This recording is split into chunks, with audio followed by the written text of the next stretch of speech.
Shalom. Before I begin this video, I want to give all praise, honor, and glory to Yahweh, Ba'ashem Yahweh Shai, Ba'ashem Ruach HaKodesh. And also double honors to the apostles and the elders of Great Millstone that still to this very day continually rule very well, that is feeding the flock through the spirit and power of Yahweh, Ba'ashem Yahweh Shai. And also Shalom, and I must do honors to the hopeful elect, the sincere Akim that are tuning into the videos and the lessons, that are also doing lessons as well, the ones that are in the fold, and also the few sisters that believe that are watching and learning as well. Much due honors and Shalom. Now, the topic of this video is going to be entitled, Brace Yourselves, It's Near. Okay? And, this is pretty much going into the same spirit and the topic of the wintertime. Okay? In which, that's a heavy topic in itself, because, the times that we're coming into is going to be the time of great distress and the time of anguish. Okay? And also as well, the Apostle Elder Gabar just did a video not too long ago, which was a beautiful video, concerning, IUIC, but this also extends onto other camps and also towards the people that hear this word, and they hear the words of the prophets that are out today doing lessons and out on the highways and byways teaching this word, but they're in the mode of relaxing and enjoyment and enjoying the society, okay, enjoying America, okay. Meanwhile, you have the higher ups of Esau that are planning to put everything under complete control by way of the mark of the beast, which is spoken about in Revelation chapter 13, verse 16, which is known as the microchip. You also have wars and rumors of wars that are happening outside of the soils of America. All right, you have the distress of nations, you have uproars of the people, you have revolts, rebellions, riots. Okay, all these things are brewing on the horizon, man, and still these people are in the mind of this place going back to normal. Okay, but the reality is that these things are not going to go back to normal. Okay, it's not going to go back to normal. It's not going to get any better. Okay, what you're seeing right now is only going to escalate. Okay, it's going to escalate. It's going to get worse. You're going to start to see more and more heavy draconian laws being passed down. All right, it's going to be forced. The things are going to be forced upon the people, and that's why they're conditioning the people today to take the chip and to take the mark of the beast by way of the vaccine, by way of having to wear a mask to go anywhere, to any store, to to a mall, or anywhere, man, gas station, go get gas, and they're gonna make it mandatory to the point to where you can't even walk outside without even having your mask on. All right, they did it before when it was during the time of March or April. All right, they put down edicts to where if you're outside, you have to wear a mask. Maintain a distance of 6 feet from each other. That's all part of conditioning, man. Okay, that's really the reason why they pass these down. It's really because when you look at the numbers of the deaths caused by COVID-19, all right, it doesn't add up. All right, and also as well, I believe the Elder War from Mississippi brought it out about somebody that he knows personally that works in the I think it was either the VA or has a connection to the CDC. I don't remember which one it was, but they're passing out the death reports as being due to the COVID-19 virus, when it can be something as being another death, another cause of death, or anybody that has any symptoms of a cold or flu. They say, oh, well, this person died by COVID-19, in which they're not really dead. So the numbers are highly skewed, man. Okay, and again, all of this is just preparation for the coming martial law. That's what it's about. Okay, because through this is how they're going to put everything under control. And that's a part of their agenda. When I say they, I'm talking about the higher ups, the bankers, okay, the so-called elites of this world, which are the banking families, okay, and these are high-level Edomites, okay, which Edom is the true biblical nationality of the so-called white man. Okay, so I'm gonna go ahead and jump into the precepts real quick. I'm not gonna make this too long. It's the book of Amos, chapter 6, and getting back into the topic at hand concerning these people that believe that is going to get better, which contrary to popular belief, no, it's not going to get any better. All right, life as you know is going to change. Society is going to change, just like 9/11. All right, when 9/11 happened, the mentality of the people completely changed. Okay, so likewise now with this crisis, all right, this planned crisis, now you have the mentality of the people that have changed. Okay, it's Amos chapter 6, verse 3. It says, "Ye that put far away the evil day, and cause the seat of violence to come near, that lie upon beds of ivory, and stretch themselves upon their couches, and eat the lambs out of the flock, and the cows out of the midst of the stall." Okay? So you have individuals that's putting far off the evil day, and this actually goes into you other Israelite camps, because these other Israelite camps are putting far off the evil day. Okay? And they know better. Okay? They claim to know the Bible, right? They claim to be prophets, but here it is. They're not warning the people, man. They're not warning our people about the coming danger. Okay? But they're too concerned about their own agendas, all right? About having Israelite parties, marriage ceremonies, stuff like this, man. Trying to have rap careers. Okay?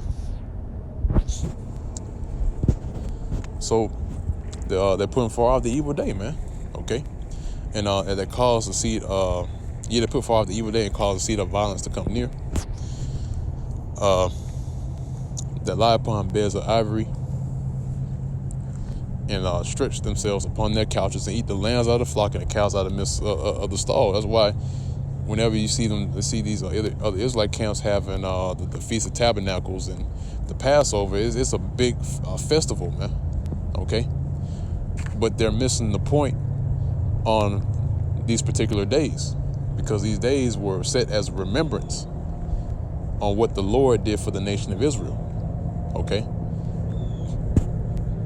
Because guess what? We're coming to the time where the Lord is about to do a miraculous work again, like he did back in the land of Egypt when we were in captivity. Okay? Verse 5, it says, that chant to the sound of the viol, and invite themselves instruments of music like David, that drink wine in bowls and anoint themselves with the chief ointments, but they are not grieved for the affliction of Joseph. All right? So they're not grieved for the affliction of Joseph, in which Joseph represents the northern kingdom, okay? Because Joseph is chiefly named Ephraim, okay, which Ephraim is the head tribe of the northern kingdom.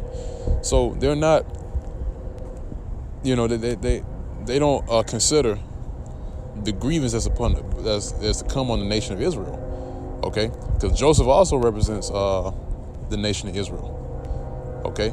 So they're not grieved for the affliction that's supposed to come on our people, man. If you know what's about to happen to our nation, then tell them, man. Okay? Warn them, man.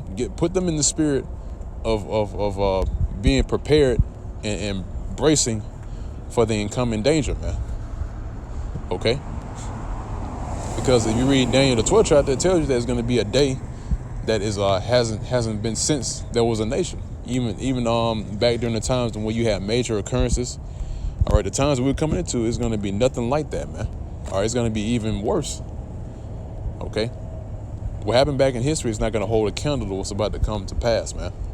Okay? Verse 7 says, let's see. Yeah, it says, therefore now shall they go captive with the first that go captive, and the banquet of them that stretch themselves shall be removed. Okay, that's it on that.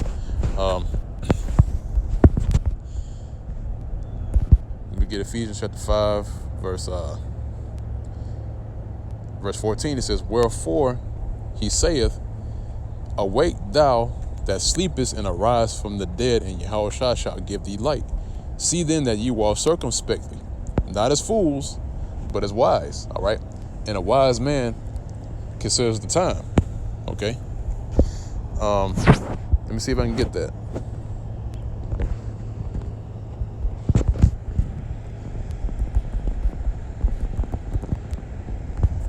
All right. This is the book of Proverbs. And they both say the same thing. Proverbs chapter 22, verse 3. It says, a prudent man foreseeth the evil and hide himself. And a prudent man is a wise man. Okay. A man of wisdom. Okay. So a man of wisdom, he foresees the evil, right? So when you foresee the evil, that means you know that there's evil on the horizon and is coming in the near future. And what does he do? He hide himself. Okay. How does he hide himself? He hides himself under the shadow of the Almighty. In Psalm chapter, I believe Psalm chapter 91. All right. He that dwelleth in the secret place of the Most High shall abide under the shadow of the Almighty. All right. But the simple, right? The simple-minded pass on and are punished. Okay.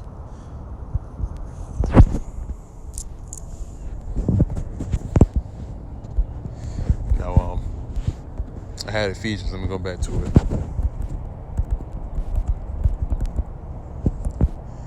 Right. Ephesians chapter 5, verse 15 says, see that you walk circumspectly, not as fools, but as wise, redeeming the time, because the days are evil. Wherefore be ye not unwise, but understanding what the will of the Lord is. All right. What is the will of the Lord today? Doing his work. Okay. Presenting yourself as a living sacrifice for the Most High. All right. That is the will of the Lord, man. Okay. And it's more in depth than what I'm just saying. But that'll be another video, that'll be another topic for another video. Okay. So we are to redeem the times, man. And what does it mean to redeem? Okay, let's go ahead and get that.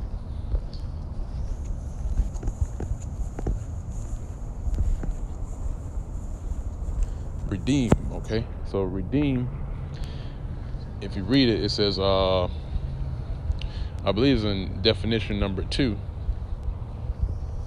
Okay, it says to buy up for oneself, to one's use, to make wise and sacred use of every opportunity for doing good, so that zeal and well-doing are as it were the purchase money by which we make the time our own. Let me read that again. It says to make wise and sacred use of every opportunity for doing good. So redeeming the time is finding every opportunity to do good, so that the zeal and well-doing, as it were the purchase of money, like you just purchased money. All right. When you purchase the purchase of money, right? Actually, let me read it again. So that the zeal and well-doing are as it were the purchase money by which we make the time our own, right? Because there's a saying that goes, time is money. Okay. So doing this work, we had to have opportunity to do that so we can make the money. All right. Which is the heavenly money. All right. Yeah. So that's what it means to redeem the time. Okay. Because we see what's coming down the pipeline. We know what's about to happen. Okay. So we redeem the time. We find an opportunity to do good according to the scriptures, and hope in the hopes to be delivered. Okay. So with that, I'm gonna go ahead and end off on that note, and that pretty much wraps this up. So again, hopefully this was edifying to you, Sister Akim, and the few sisters that also believe as well. Again, I want to give praise, honor, and glory to Yahweh Bashem Yoshai Bashem Kakwadash, double honors to the apostles, the elders, the great millstone as well, and also Shalom, peace and safety and salutations to the whole elect that is also doing the same work in all diligence to make a call and election sure, and faith, truth, sincerity, and all charity. And with that, let's say Shalom.